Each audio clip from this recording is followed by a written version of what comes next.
this is Tracy Shores, and I'm really struggling today to get this done. So I pray that something I say will really impact your life and really just cause you to maybe rethink some things and draw nearer to God. And so really what happened was last night, probably it was just 8 o'clock, I was thinking, I'm ready to go to bed. But I was feeling like, okay, maybe I shouldn't do that, because for like 2 or 3 nights prior to that, I had kind of gone to bed feeling unsettled, feeling like my life didn't match up with the life that I felt like I should have. And based on my love for God and Michael's love for God. And so, I was having these somewhat tormented sleep. And so I thought, okay, don't do that. But I was also thinking about the fact that we're a storybook. And I was thinking to myself, I'm just ready to flip the page and just wake up with a fresh new page in my story, and I'll be more prepared to face that. And partly because I can't seem to connect certain elements in my story with who I know God to be. It's like it's redefining my theology. And so, but I went to bed last night, and actually I had recorded a video, and nothing but everything else got recorded, like down at the bed, and I was like, where's the video? And so I've really, like I said, and today I've really been struggling, and then my phone died. And so anyway, but there's this song that it's probably not even been 48 hours that came into the picture, which really kind of encapsulated some of what I was thinking. And it's by Dante Bowie, and the song is called Real Thing. And it says, I hear your questions, and I'm closer than you know. And then it says, I promise, I promise. And then it says, now I'm losing my religion to be loved like a child. And the song continues to go on, and it says, I'm done pretending, I want the real thing. And so it was interesting because it caused me to remember a t-shirt that Michael had, and he lived in it. And many of you might even know him in that t-shirt, but it said Torah, the real thing. It was kind of a spoof on Coca-Cola. And so today, as I drove to a place that I enjoy, I actually saw a gigantic semi on the side of the road with that Coca-Cola, with the Coca-Cola swirl. And I thought, okay, Lord, you want me to talk about this real thing. And so, but I'd already been thinking about this, and because in my conversations with other widows, I'm on a messenger widows group, and one of the common things is that whatever theology we had, it seems to like your theology gets put on the side for a time, or because it's all discombobulated, and you come kind of in and out of that, wanting to understand, and then just surviving, and then maybe, in times where you feel really near to the Lord. And so, and in that regard, I said to someone recently that I feel spoiled, because I do know that the Lord says he's close to the brokenhearted and saves those who are crushed in spirit. And in my life, that's true. And I was recently calling this situation, losing Michael, it's kind of like it's being a widow. It's both the worst gift and the greatest gift, because it does call you to a new place. If you want to stay near to the Lord, you're redefining and reevaluating a whole bunch of things, a whole bunch of ideas and things that you have thought to be true. And in that process, yes, sometimes you find some answers, and those theological answers, they give like a temporary respite. And it's good. You're searching and you're digging, and sometimes an answer you think, okay, that's wonderful. And but what I find is that it's very temporary.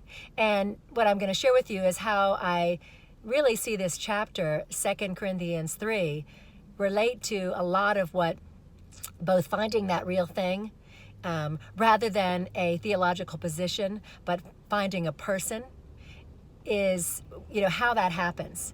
And so I'm gonna actually read to you. Well, actually, let me start by saying that in 2 Corinthians 3, it's this picture of Moses and of the glory of his face that was veiled. and the picture of the letters written on stone, in contrast to the Spirit and these words written on our hearts, on our hearts. And it talks about the first system, those things etched with ink, or the letters on this stone. Even though it was so glorious, and Moses had this glory, it was fading. It wasn't lasting. It wasn't permanent. But this latter glory is even how much more glorious. Thank you. How much more glorious this is, because it's eternal. It's permanent. This imprint on our heart, that when we behold the glory of God, changes us from glory to glory. And here's one of the verses. We with unveiled faces contemplate the glory, or the Lord's glory, are being transformed into his image with ever increasing glory. And I'm sorry, I wish I had that memorized, because that's exactly, I'm going to read it one more time. It says, we with unveiled faces contemplate the Lord's glory, are being transformed into his image with ever increasing glory. And I thought, indeed, that's the real thing. That's the real thing. And so I was glad. I was victorious last night. I said, I'm not going to go to bed in this tension between my theology and my story, this chapter of my story I'm in that doesn't seem to line up with my theology. So I laid on the bed and I said, Lord, I tried not even to in words. I just said, Lord, help me to just be, and just to turn my affection towards you. And really, it just caused me just to cry. I just cried and I cried, but I felt better. And so, because I think the Lord was imprinting on me, it was like he was saying in this song, I hear your questions and I'm closer than you think. He says, I promise, I promise. And indeed, the song goes to say, I won't let go, I won't let go. And I thought, because this verse says, we with unveiled faces contemplate. And so I looked up that word contemplate, and it says to look thoughtfully for a long time at. That's kind of a mouthful. To look thoughtfully for a long time at. And I thought, that's what I was trying to do last night. I was just trying to look thoughtfully for a long time at. But not with my physical eyes, not with the eyes that read the words or the letters on a stone or in the book, but with my spiritual eyes. Lord, help me to see beyond what I think I know, and just to come to you. Because in you is my hope. In you is my joy. And so I hope that blesses you. Have just an awesome day, and be of good cheer. He's overcome the world. I'm so blessed that is the truth, that the Lord is close to the brokenhearted.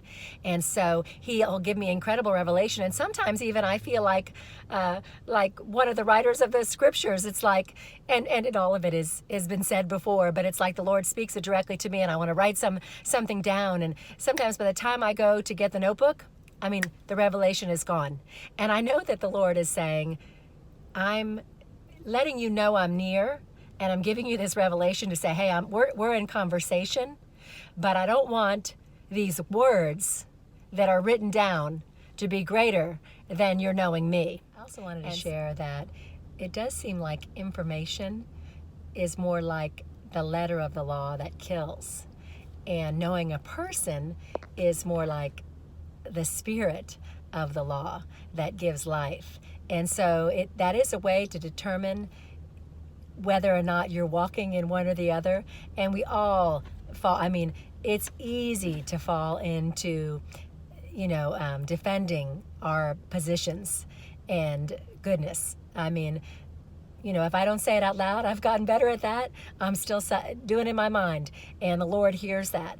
And so, but when we know a person, what we share, that love, that glory that they behold in our face as unveiled, they see God. And that's the beautiful thing. They don't see a theological position. They see a person through you. And so that is the gospel. Be blessed. Bye-bye.